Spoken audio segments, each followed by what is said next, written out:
স্বামীর কারণে, শ্বশুরের কারণে স্ত্রী মহিলা বলেন আমার স্বামী বাধ্য করছে দেবরের সাথে দেখা করা, স্বামী বাধ্য করছে ভাসুরের লগে দেখা করতে। খোদার কসম, স্বামী যদি আসমান ভাঙ্গাও মাথাত ফালায় তারপরও স্ত্রীর জন্য এই কথা মান্য করা স্বামীর হারাম। আর স্বামী যদি এই হারাম কাজের জন্য বাধ্য করে স্ত্রীকে, এই স্বামী জালেম।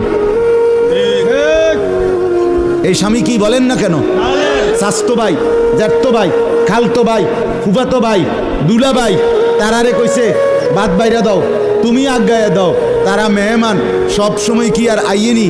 হ্যাঁ, যেই স্বামী বলে, যেই শ্বশুর বলে, এই উভয়টাই জালেম, নিকৃষ্ট পাপী, সীমা লঙ্ঘনকারী, সীমা লঙ্ঘনকারী। কোনো সন্দেহ না, কোনো সন্দেহ।